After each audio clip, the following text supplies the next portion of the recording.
Hello parents, welcome back to the channel Praneeth mummy. இன்றைக்கி இந்த வீடியோவில் விர்ச்சுவல் ஆட்டிசம்னா என்ன, அது க்யூர் ஆகுமா, எவ்வளோ நாள் டைம் எடுக்கும் அப்படிங்கிறத பற்றி பார்க்கலாங்க. நம்ம சேனல் போடுற வீடியோஸ் பிடிச்சிருந்தா மறக்காமல் லைக் பண்ணி ஷேர் பண்ணிக்கோங்க. விர்ச்சுவல் ஆட்டிசம் அப்படிங்கிறது குழந்தைங்க அதிகமாக ஃபோன், டிவி, மொபைல் இந்த மாதிரி யூஸ் பண்ணுறதுனால அவங்களுக்கு வர்ற ஆட்டிசத்தை தான் விர்ச்சுவல் ஆட்டிசம் அப்படின்னு சொல்லுவாங்க. ஸோ ஆட்டிசமில் ரெண்டு இருக்குது. ஒன்று வந்து கிளாசிக்கல் ஆட்டிசம், இன்னொன்று வந்து விர்ச்சுவல் ஆட்டிசம்.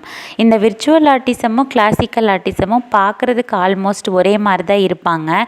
ஐ கான்டாக்ட் இருக்காது, நேம் காலிங் ரெஸ்பான்ஸ் இருக்காது, மற்ற குழந்தைங்களோட சேர்ந்து விளையாட மாட்டாங்க, டாய்ஸ் ப்ளே இருக்காது, எப்படி ஒரு டாயை ப்ளே பண்ணணும் அப்படின்னு தெரியாது, கம்யூனிகேஷன் இருக்காது, நம்ம சொல்கிற எதுவுமே அவங்க புரிஞ்சிக்க மாட்டாங்க, அவங்களோட தேவை என்ன அப்படிங்கிறது நம்மளுக்கு சொல்ல தெரியாது, பசிக்குதா, தண்ணி தாகடிக்குதா, எதுவுமே வந்து நம்மக்கிட்ட கம்யூனிகேட் பண்ண முடியாமல் இருப்பாங்க. ஸோ ரெண்டு பேருமே பார்க்குறக்கு ஆல்மோஸ்ட் ஒரே மாதிரி தான் இருப்பாங்க. ஆனால் இந்த விர்ச்சுவல் ஆட்டிசம் மட்டும் நீங்கள் டிவி, ஃபோன் இதை வந்து கட் பண்ண உடனே டிஃப்ரென்ஸ் தெரியும். ஸோ அதை வச்சே நீங்கள் விர்ச்சுவல் ஆட்டிசமாக கிளாசிக்கல் ஆட்டிசமான்னு முடிவு பண்ணிடலாம். ஃபோனை, டிவியை நிறுத்திட்டீங்க அப்படின்னா சில குழந்தைங்களுக்கு தெரப்பி தேவைப்படும், சில குழந்தைங்களுக்கு தெரப்பியே தேவைப்படாது.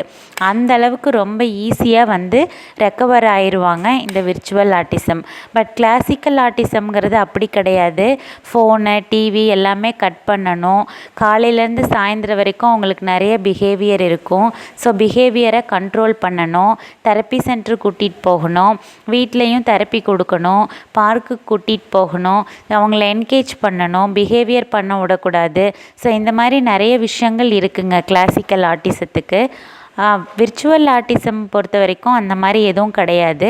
பிகர்ஸ் பெரும்பாலும் விர்ச்சுவல் ஆட்டிசமில் என்ன இருக்குன்னா பிடிவாதம் ரொம்ப ஜாஸ்தியாக இருக்கும். ஒரு பொருள் வேணும்னு கேட்டு ரொம்ப அடம் பிடிப்பாங்க, கீழே படுத்து உருடுவாங்க, பரடுவாங்க, கீழேயே படுத்துக்குவாங்க, அது வேணும் வேணும்னு கேட்பாங்க, அதை புடிங்கி வச்சுக்குவாங்க, தரமாட்டாங்க, கீழே உட்காந்துக்குவாங்க, வேண்டான்னு சொன்னால் கீழே உட்காந்துக்குவாங்க, பிடிவாதம் அதிகமாக இருக்கும். இதுதான் வந்து விர்ச்சுவல் ஆட்டிசம். நீங்கள் விர்ச்சுவல் ஆட்டிசத்துக்கு தெரப்பி போனீங்க அப்படின்னா மினிமம் வந்து 3 மாதத்துலேயே விர்ச்சுவல் ஆட்டிசம் சரியாயிடுவாங்க.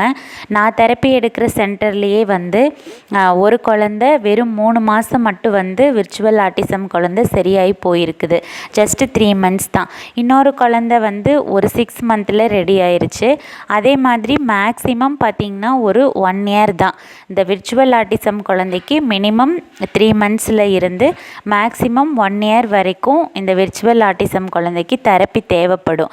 சில குழந்தைங்களுக்கு தெரப்பியே தேவைப்படாது. ஜஸ்ட்டு ஃபோன், டிவி இதெல்லாம் கட் பண்ணிவிட்டு அந்த குழந்தைங்களோட நீங்கள் பேசி, நீங்கள் விளையாண்டு, அந்த குழந்தைங்களுக்கு நீங்களே வீட்லேயே வந்து நல்லா என்கேஜ் பண்ணி பிஹேவியர்லாம் எதுவும் பண்ண விடாமல் நீங்கள் மேனேஜ் பண்ணிங்கனாலே அந்த குழந்தைங்க ஆட்டிசம் ஃபீச்சர்ஸ்லேருந்து வெளியில் வந்துடுவாங்க. ஏன்னா அவங்க கிளாசிக்கல் ஆட்டிசம் கிடையாது. ஸோ விர்ச்சுவலாக ஃபோன், டிவி இதெல்லாம் பார்க்கறதுனால அவங்களுக்கு ஆட்டிஸ்டிக் ஃபீச்சர்ஸ் வந்து வெளிப்பட்டிருக்கு. ஸோ அதை ஃபோன், டிவி இதெல்லாம் கட் பண்ணுறது மூலியமாகவே அவங்க நார்மல் லைஃபுக்கு கொண்டு வந்துடலாம். பட் கிளாசிக்கல் ஆட்டிசம்ங்கிறது அந்த மாதிரி கிடையாதுங்க. உங்களுக்கு இப்போ விர்ச்சுவல் ஆட்டிசம் பற்றி கிளியராக புரிஞ்சிருக்கும்னு நினைக்கிறேன். உங்கள் குழந்தை விர்ச்சுவல் ஆட்டிசம் அப்படின்னு ஒரு டவுட் இருந்துச்சு அப்படின்னா நீங்கள் பீடியாட்ரிஷியன் கேட்கலாம், இல்லைனா ஏபிஏ தெரப்பிஸ்ட்டு நீங்கள் கேட்கலாம், இல்லை ஆக்குபேஷனல் தெரப்பிஸ்ட்டு, ஸ்பீச் தெரப்பிஸ்ட் யாரை கேட்டாலும் கரெக்டாக ஐடென்டிஃபை பண்ணி சொல்லிடுவாங்க. டெவலப்மெண்டல் பீடியாட்ரிஷியன் பார்த்திங்கனாலும் ப்ராப்பராக ஐடென்டிஃபை பண்ணி சொல்லிடுவாங்க. ஐடென்டிஃபை பண்ணி சொன்னதுக்கப்புறமா நீங்கள் ஃபஸ்ட்டாக செய்ய வேண்டியது வந்து ஃபோன் அண்ட் டிவி இந்த ரெண்டையும் கட் பண்ணுறது. கட் பண்ண உடனே 1 weekலேயே டிஃப்ரென்ஸ் தெரிஞ்சிடும். அந்த குழந்தை வந்து பிஹேவியர்ஸில் சேஞ்சஸ் தெரியும், மாற்றங்கள் தெரியும், நல்லா கம்யூனிகேட் பண்ணுவாங்க, மற்ற குழந்தையோடு விளையாட ஆரம்பிச்சிருவாங்க, நல்ல டாய்ஸ் ப்ளே பண்ணுவாங்க, சுற்றி என்ன நடக்குதுன்னு கவனிப்பாங்க, அடம் பிடிக்கிறது, வேணும்னு சொல்லி கேட்குறது, கீழே உட்கார்றது, கீழே படுத்துக்கிறது இதெல்லாம் அப்படியே கிராஜுவலாக குறைய ஆரம்பிக்கும். உங்களை நல்லா பார்க்க ஐ கான்டாக்ட் இம்ப்ரூவ் ஆக ஆரம்பிச்சிடும். நீங்கள் கூப்பிடவே அவங்களுக்கு நேம் காலிங் இம்ப்ரூவ் ஆக ஆரம்பிச்சிடும். ஸோ விர்ச்சுவல் ஆட்டிசம் அப்படிங்கிறது ரெக்கவரி பாசிபிள். அண்ட் ரொம்ப ரொம்ப ஈஸி. நீங்கள் எந்த வயசில் ஐடென்டிஃபை பண்ணாலும், ஈவன் 3 இயர்ஸ் 4 இயர்ஸில் ஐடென்டிஃபை பண்ணால் கூட வெர்ச்சுவல் ஆட்டிசம் ஈஸியாக ரெக்கவர் ஆயிடுவாங்க. ரெக்கவரி பாசிபிள் பர்சன்டேஜ் ரொம்ப ரொம்ப ஜாஸ்தி. ஸோ அது ஃபோன் டிவியால் வர ஒரு சைடு எஃபெக்ட் தானோ தவிர்த்து கிளாசிக்கல் ஆட்டிசம் கிடையாதுங்க. So thank you so much. இந்த வீடியோ பார்த்ததுக்கு மறக்காமல் லைக் பண்ணிக்கோங்க, ஷேர் பண்ணிக்கோங்க. தேங்க்யூ.